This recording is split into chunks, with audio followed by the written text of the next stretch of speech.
La vérité si j'entreprends, moi c'est Fiona, je suis spécialiste en communication et aujourd'hui j'accompagne les entrepreneurs et les entreprises à avoir plus de clients grâce à une communication rayonnante. Chaque semaine, je vais vous partager des stratégies, des conseils concrets et facilement applicables autour du business en ligne, d'Instagram, de l'organisation, mais aussi mes réflexions plus personnelles et l'envers du décor de l'entrepreneuriat en toute vulnérabilité et sans aucun filtre.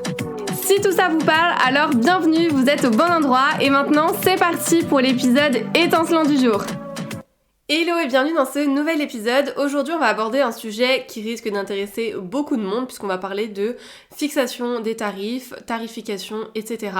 Puisque j'ai remarqué que quand on fait quelque chose qu'on aime, on a vraiment du mal à demander de l'argent, à avoir en fait des prix justes. Et il y a une phrase qui revient beaucoup chez mes coachés, c'est qui je suis moi pour demander de l'argent pour aider les gens. Donc peut-être que vous allez vous retrouver, que ça va résonner en vous. Mais fixer ses tarifs quand on est à son compte, c'est une vraie épreuve. Et moi la première, je suis passée par là. Et c'est normal en fait d'avoir des hésitations, d'avoir des doutes sur la question, puisqu'on n'a reçu aucune éducation financière sur ça. Donc bon, il faut remettre un petit peu les choses dans leur contexte.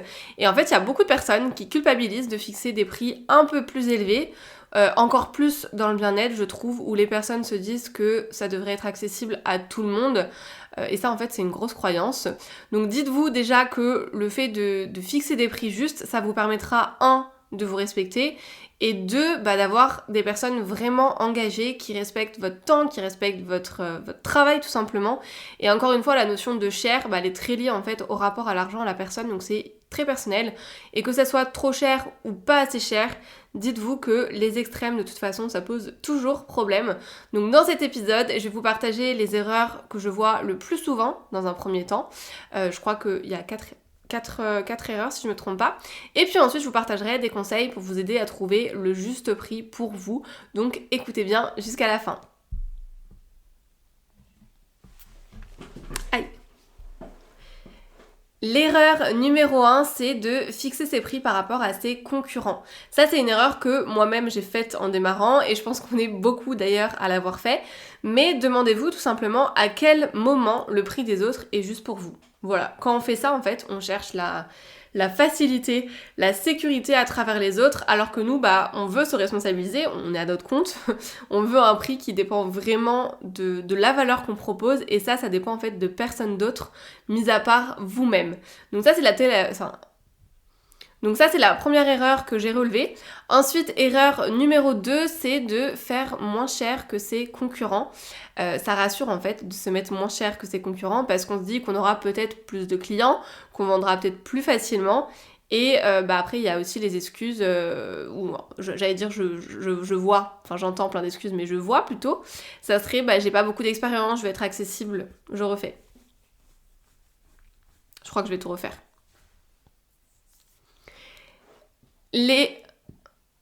L'erreur numéro 2, c'est de faire moins cher que ses concurrents. C'est quelque chose que je vois beaucoup, tout simplement parce qu'en fait ça rassure de se mettre moins cher que ses concurrents parce qu'on se dit qu'on aura peut-être plus de clients, qu'on vendra plus facilement, et je vois plein d'excuses du coup, enfin du moins j'entends plein d'excuses, que ça soit j'ai pas beaucoup d'expérience, du coup je vais mettre mes prix moins chers, je veux être accessible à tout le monde, etc.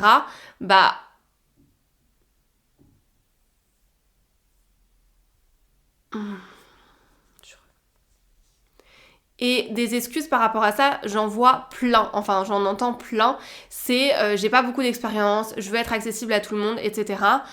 J'entends tout ça, mais ça c'est vraiment seulement des excuses. Si vous voulez faire moins cher que vos concurrents, c'est seulement pour une optique de stratégie. C'est si vous voulez un produit d'appel parce que vous avez des objectifs derrière pour amener en fait les personnes à consommer un petit peu plus chez vous, pour rassurer la personne, les faire rentrer dans votre univers, etc. Donc vous pouvez faire moins cher que vos concurrents si ça rentre dans une stratégie, dans votre stratégie.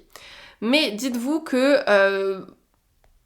on peut croire que votre offre, elle est bidon, qu'elle n'est pas qualitative finalement.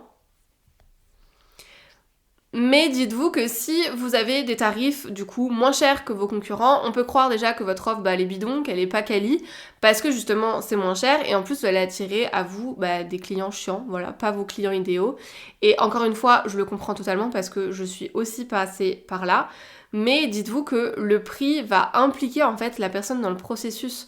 On s'implique pas de la même manière, donc par rapport à un produit à 10 euros ou à 500 euros. Donc si vous voulez vraiment aider des personnes impliquées, motivées, il faut qu'elles soient impliquées elles-mêmes et généralement ça passe par l'argent. Et en plus, si vous vous bradez, vous allez être frustré finalement et ça conviendra du coup à personne. Donc si vous savez que ça les vaut, alors c'est ok. Et ne vous remettez pas en question en fonction des objections des gens et ne baissez pas surtout vos prix pour faire plaisir aux autres. Troisième erreur que je vois souvent, c'est de faire des suppositions. Vous savez, les suppositions en mode non, mais mes clients pourront jamais acheter ça, ils verront pas l'intérêt, ils ont pas d'argent, blabla, bref, j'en passe. Vous n'êtes pas dans le compte en banque, ni même dans la tête de vos clients. En vous disant ça, en fait, vous êtes simplement dans une projection de leur capacité finalement financière et ça sert à rien. Je vous le répète, mais c'est pas parce qu'une personne considère que c'est trop cher que vous n'allez pas avoir de clients. Vous pourrez jamais satisfaire tout le monde. Vous serez toujours hors budget pour quelqu'un et c'est ok, alors ne vous bradez pas. Et concentrez-vous en fait sur les personnes qui trouveront Et concentrez-vous sur les personnes qui trouveront le budget parce qu'encore une fois, tout est une question de priorité. Et c'est pour ça que moi, maintenant, d'ailleurs, je veux bosser qu'avec des personnes déjà éduquées, entre guillemets, sur la question et qui ont vraiment envie de se donner les moyens de bénéficier de mon aide, tout simplement. Donc, tout est une question de perception. Et puis, l'erreur numéro 4, si je me trompe pas, c'est de fixer ses prix au hasard, de fixer ses prix vraiment au feeling, au pif, tout ce que vous voulez. Faites-le de manière alignée, avec confiance, avec justesse, avec fierté. Et d'ailleurs, parfaite transition pour vous partager du coup quelques conseils, quelques étapes pour bien faire ça. Donc, avant de rentrer dans le vif du sujet, dites-vous qu'il faut toujours calculer son chiffre d'affaires idéal. Donc vraiment le chiffre d'affaires que vous avez envie d'avoir en fonction de la vie que vous avez envie d'avoir aussi, forcément, par rapport à votre mode de vie, vos dépenses, etc. Donc pour ça, il va falloir travailler sur votre vie personnelle, on va dire en tout cas votre mode de vie. Et pour la suite, je vous invite à prendre une feuille, un crayon, à mettre pause si vous avez envie parce que ça sera peut-être, j'allais dire technique, c'est pas le mot, mais il va falloir faire les exercices du coup en live avec moi pour bien comprendre ce que je vous dis. Donc l'étape number 1, c'est d'établir déjà votre budget de dépenses mensuelles. Donc vraiment, vous allez lister toutes les dépenses fixes que vous avez et les dépenses non essentielles. Donc ça peut être votre loyer, vos charges, vos courses, vos frais de santé pour votre animal, votre transport, enfin bref, tout ça. Et puis après, tout ce qui est les outils, le matériel, les logiciels. Donc ça, on est un peu plus dans les dépenses professionnelles. Mais en tout cas, vous listez tout ce qui vous vient. Et ensuite, donc ça, c'est les dépenses, on va dire, fixes. Et ensuite, vous allez noter toutes les dépenses que vous aimeriez faire pour votre situation idéale. Donc vraiment la vie idéale que vous avez envie d'avoir, que ça soit des massages, des restaurants, des sorties shopping, la salle de sport, enfin bref, tout ça. Tout ce que vous avez envie d'intégrer dans votre quotidien, mais qui vous freine par manque d'argent peut-être.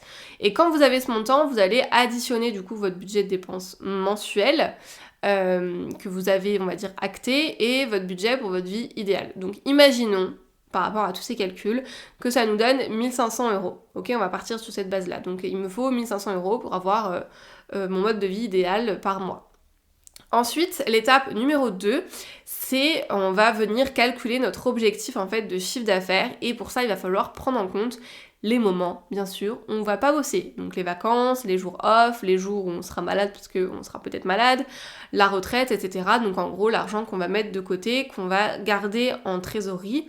Donc par exemple, je rajoute 1000 €, imaginons. Donc on arrive à 2500 € par rapport aux 1500 € d'avant. J'espère que je vous ai pas perdu. Pour l'instant, l'idée, c'est juste de faire des calculs pour trouver combien vous devez avoir qui rentre par mois, en fait, en termes de chiffre d'affaires.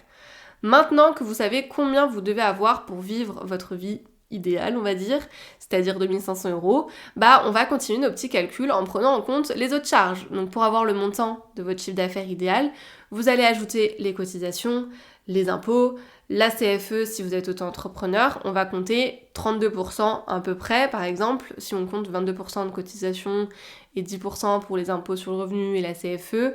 Je vous donne des chiffres un peu vagues, mais ça vous donne une idée.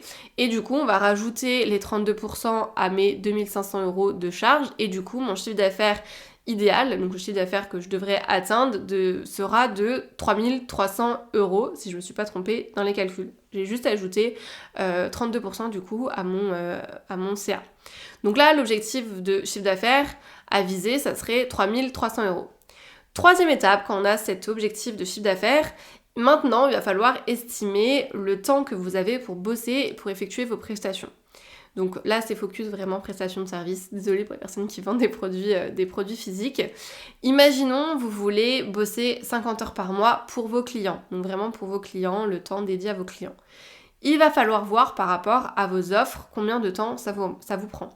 Donc par exemple, si vous vendez un accompagnement et que ça vous prend 8 heures par mois pour un seul client, vous savez que vous pouvez prendre plus ou moins 6 clients.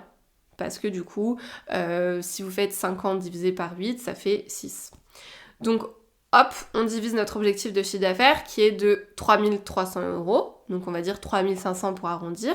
On va diviser notre chiffre d'affaires par 6, puisque du coup on peut prendre seulement 6 clients si on veut travailler du coup 8 heures par mois par client, et ça fait du coup 583 €.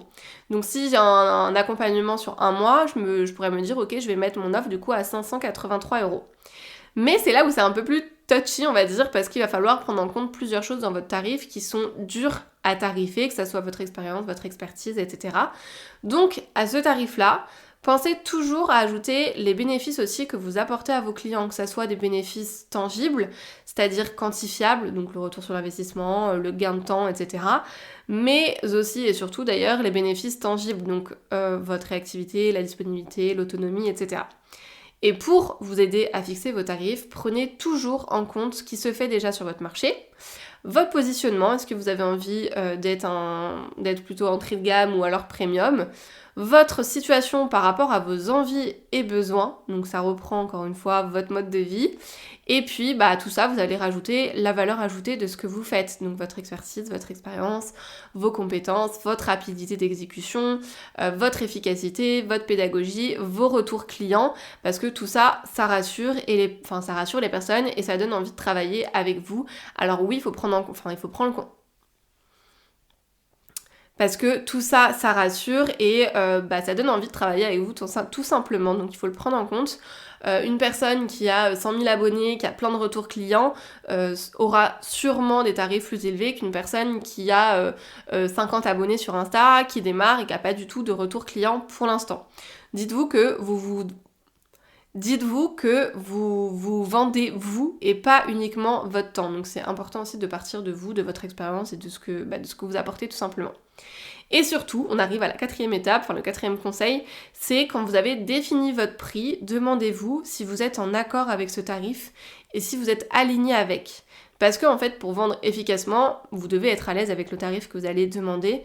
Donc choisissez vraiment un tarif avec lequel vous êtes aligné et osez communiquer dessus. Soyez hyper confiant par rapport à ce tarif. Donc pour